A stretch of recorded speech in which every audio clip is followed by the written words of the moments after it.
Olá pessoal, boa noite, tudo bem? Vamos hoje então comentar alguns aspectos a respeito neste primeiro pedaço da aula sobre a estrutura viral. Falaremos primeiramente do que é um vírus, né? Os vírus não possuem metabolismo próprio e eles são então definidos como parasitas intracelulares obrigatórios. Por que obrigatórios? Porque eles só vivem dentro de uma outra célula, né? E eles não têm mecanismos próprios para se replicar, ou seja, ele usa dos mecanismos das moléculas do ATP da célula hospedeira, seja ela humana, bacteriana, um outro animal, uma célula vegetal, para fazer cópias dele mesmo, ok?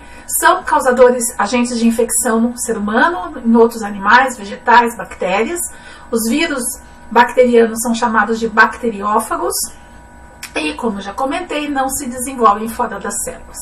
Nós comentamos uma vez com vocês a respeito da dimensão dos micro-organismos e eles são realmente muito pequenininhos, né? As bactérias a gente ainda costuma utilizar micrômetros, então uma Escherichia coli vai ter aí em torno aí de 2, 3 micrômetros, mas os vírus, nessa imagem, as unidades todas estão em nanômetros, né?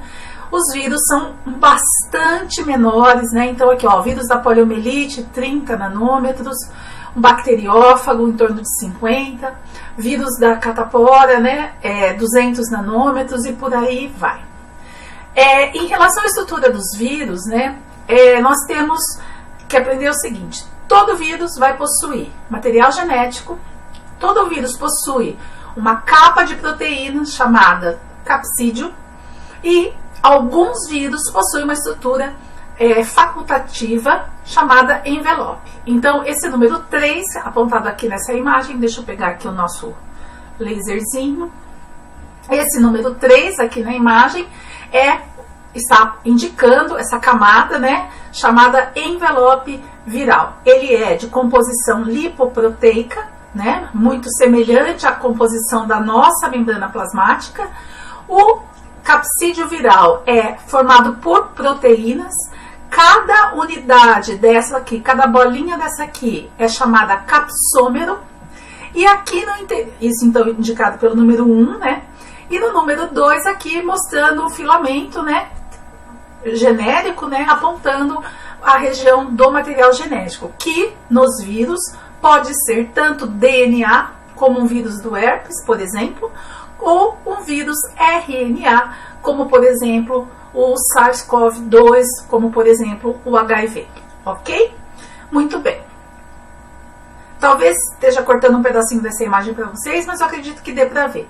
Num outro tipo de esquema, então, nós temos os vírus que só possuem o material genético e o capsídeo em volta, composto por capsômeros, são chamados de vírus nu, ou vírus nus, né?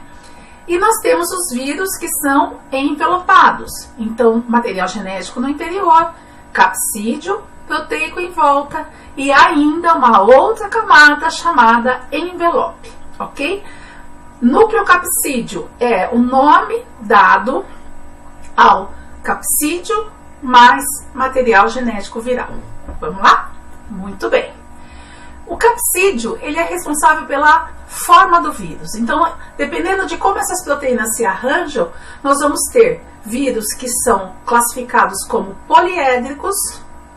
Então, eles fazem lembrar figuras geométricas. Vírus que são chamados de helicoidais. Nós temos vírus que apresentam o que a gente chama de simetria complexa. Além disso, o capsídeo, né, confere proteção e rigidez ao material genético, pensando que tudo isso é muito pequenininho, ok? Aqui, foto e esquema de vírus poliédricos, né? Então, aqui o capsídeo em volta, dentro do material genético, capsídeo formado por capsômeros, tudo isso junto, núcleo capsídeo.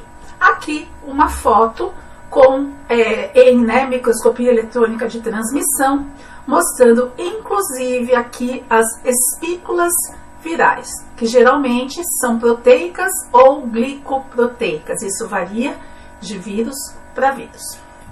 Nessa outra imagem, a gente tem um adenovírus, que é o vírus do resfriado comum, não é vírus da gripe, né? Mostrando então várias imagens, aqui 3 imagens do adenovírus por microscopia eletrônica de transmissão também. Olha que lindinhos, né? Todos eles, né, os 2 vírus, de simetria icosaédrico.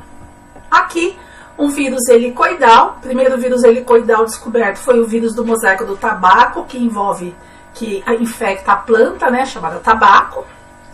Mas, por exemplo, aqui é o vírus ebola, que possui essa simetria helicoidal, ou seja, as proteínas do capsídeo se enrolam, formam como se fosse uma espiral em volta do material genético, ok? Vírus de simetria complexa, o melhor exemplo que a gente tem são os bacteriófagos, aqui mostrando na superfície de uma célula bacteriana e o mesmo aqui. Então, bacteriófagos ou fagos são vírus complexos, possuem cabeça, pescoço e cauda, que infectam apenas bactérias. Feito? Muito bem. A gente vai parando por aqui e continuamos depois com a parte de infecção e replicação viral. Tchauzinho!